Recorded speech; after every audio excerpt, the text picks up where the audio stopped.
and welcome to Words Matter, my podcast that has taken way too long to get started. I intend to talk a lot with a lot of people, and we will talk about so many different topics. But we do have an underlying theme. The theme is that words matter. Words affect us, words affect our lives, words affect all of our relationships. And I think that you will actually find this quite interesting to reflect on in ways that you've never really noticed before. So even though each topic every week will be entirely different from the last topic, you will see some recurring issues and thoughts and just things that come up. And there will be things that come up that I had never even thought of. So this channel is not only for you, but it's also for me. This channel is for everyone.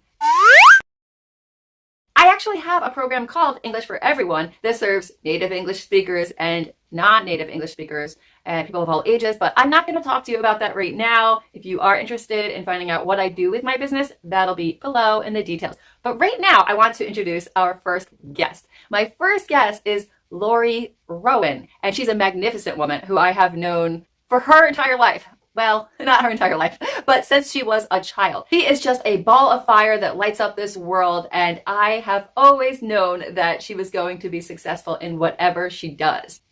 It turns out that she has decided to help women with their businesses in the political realm, helping female business owners advocate. And to do that, we need words. We need words, and the right words, to advocate for ourselves, to advocate for our businesses, and to use your words to advocate. You have to have some courage. You have to be a little bit bold or forthright to get those words out, to express yourself and your desires and your goals and your wants and your needs. And I am a very, very courageous person. I'm very bold and outspoken and forthright, but I am not good at asking for help. I'm not good at sales and trying to sell my products. I'm pretty weak at that because I feel sorry. And in this video, we talk about that. Lori and I talk about how sorry women tend to feel, how apologetic they get in their feelings and in their words. And I know that I will get a lot of pushback on that claim, but I think it's safe to say that most females, or those who identify as females, tend to apologize more. And that can be a whole discussion about nature versus nurture. Again, I digress. Let me get to the video. Here is Lori Rowen, who I really hope I can get back on the show again in the future. I'm sure she would love to discuss the deeper topics that I'd like to discuss with her. Thank you so much for coming to the podcast. And before we do get started, tricked you. I thought of a few things that I was going to apologize for in the beginning of this video. I was going to apologize for wearing sunglasses in this interview because my eyes are very sensitive and the light just bothers my eyes. I always need sunglasses outside. Here, I have some natural lighting, but I'm indoors, so I won't have to wear sunglasses in every interview. However, I will interview people outdoors, and I'm not going to make apologies for wearing my sunglasses.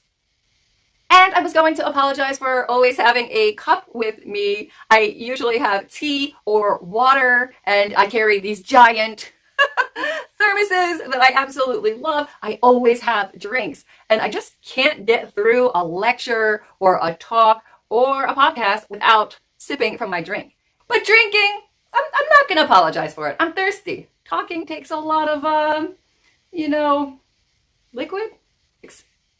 Go into the video. Go into the video right now. Stop talking, Nicole. Stop talking.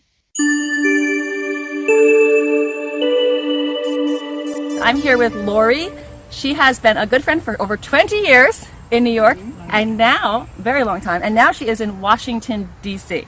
She works with many different people, and I find her career to be one of the most interesting.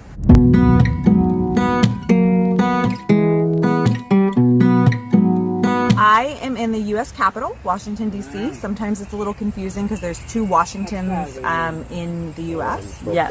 But I'm in the U.S. Capitol, and I work for the Small Business Administration. This is not an endorsement of the government in any capacity. I'm just talking about what I do.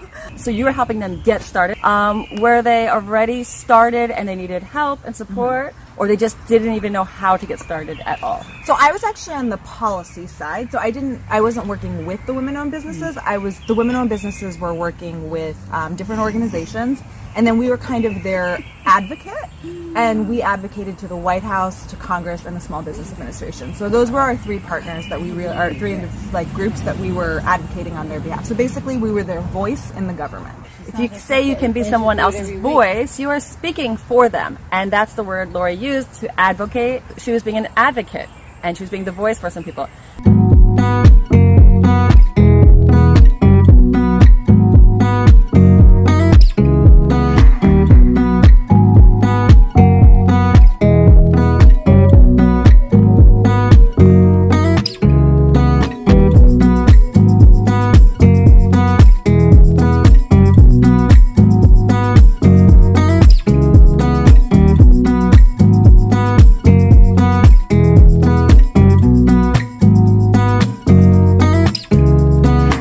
How successful was that? Did you see a lot of people take off and flourish?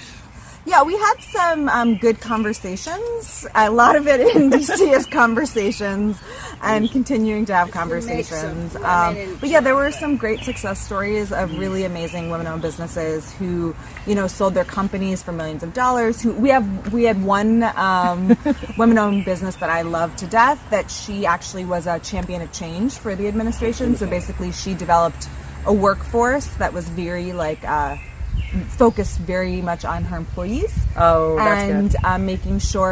making sure that they got paid really well, making sure they had access to education, training.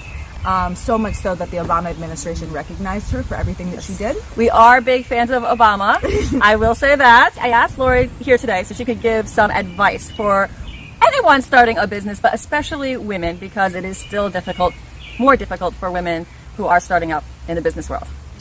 So I would say that one of the things I've had to learn a lot about is, again, advocating for yourself and trying to speak for yourself, and kind of how to make sure that you are getting people in your corner and getting mentors and getting resources, but literally having the voice and the courage to better your situation. Many people think that women are too shy to ask for what they want.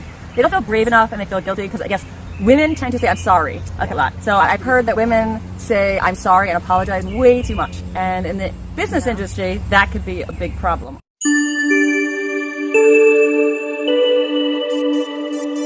So do you find that women express to you that they are too afraid to go out and ask for what they want, or express what they want exactly? Yeah, and I think, yes. And I think that some of the conversations I had when I was working with women-owned businesses dealt a lot with, they didn't even understand fully their finances because they didn't feel like they had the background and the courage for it. Me too, actually. I have Empire English. I've had that for 11 years, and I don't know enough about the finances.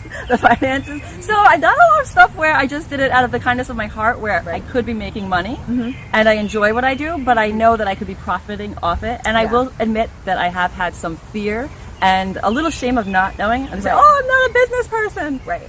And it's a hard thing to get over. I mean, I've done photography on the side, and even when I was like, what should I charge people? Yes. I've had individuals in my life who've been like, you are charging way too little. Like, Same.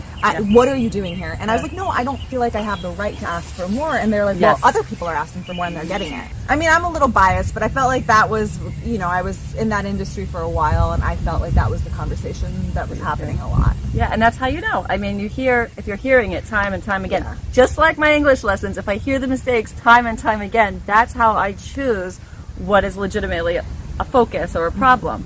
And so you know firsthand what the problems are because you keep hearing them over and over. So it has to be true. That's what I think, at least. Good. Well, excellent. Lori's actually got to get back to DC today. Yay. Awesome. She's going to work some magic in DC. I will miss her, and I will not see her for another year. It was good seeing you. Thank you so much. She's wishing you luck, not just the women, men too. Yeah. And thank you for tuning in with us today. We need male partners. That's true. We are not.